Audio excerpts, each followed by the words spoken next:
Welcome to this episode of Gemvest. The term consists of gems and investment. We cover the question how to invest in gems.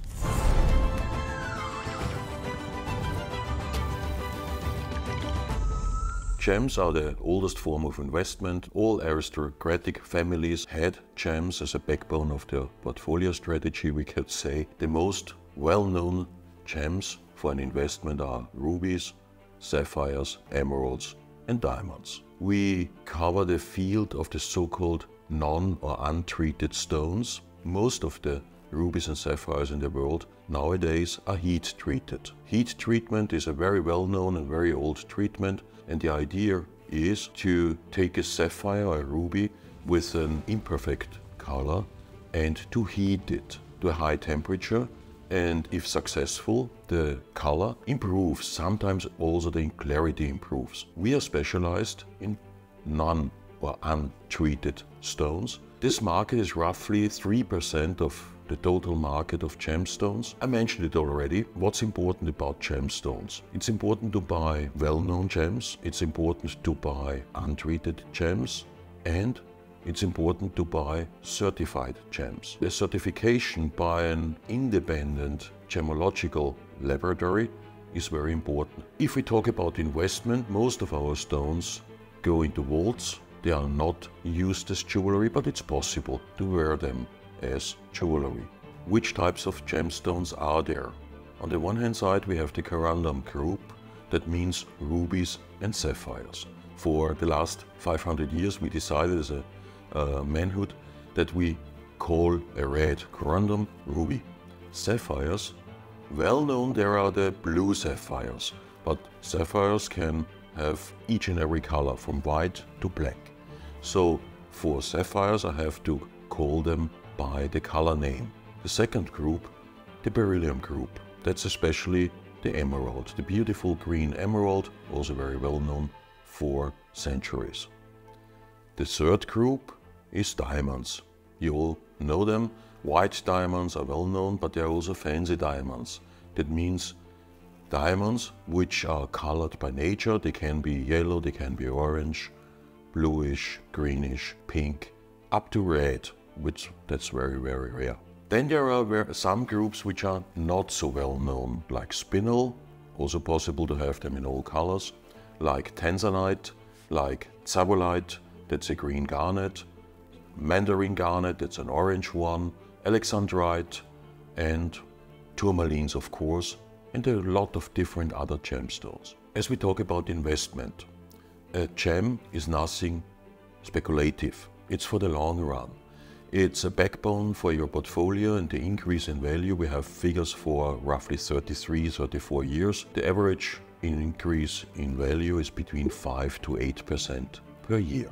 How to tell if they are real or if they are fake? You, as an end customer, cannot distinguish between fake and real stones. They all look nice. So that's why you should always ask for a certificate by an independent gemological lab. How to assess the value of a gemstone? Well, number one, the weight. It's measured in carat. 1 carat is 0.2 grams, so very lightweighted. Investment starts by 1 carat. Below 1 carat it's for jewelry, but it's not an investment stone. Number two, of course, the color. If you want to buy a ruby and if you want to invest in a ruby, ruby is red, so the red color should be bright, sparkling, not blackish, not grayish, it shall be red. Number three, the clarity. That's obvious. The clearer a stone, the more expensive a stone. Up to eye clean, which means there are no inclusions anymore. Number four, the cut. How good is the cut done? It goes from excellent to very good to fair to poor. The higher the quality of the cut, the more expensive the stone is. Number five, the treatment, of course. Non-treated stone, no heat treatment, no other treatments, we'll come back to that later. No other treatments. The higher the quality, the higher the price of the stone. Sometimes the origin. If you talk about ruby from Burma, it's more expensive than ruby from Mozambique. Why?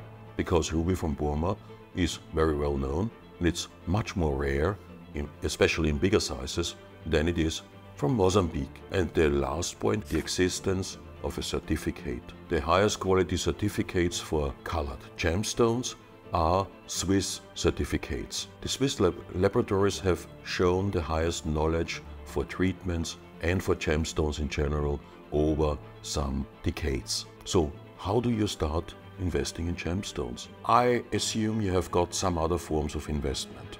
Then 10 to 20% of your liquidity, well, that's the sum for an investment in gemstones. Let's say you have $10,000 or you have $100,000, I've got $100,000. We do not put all the money on one stone.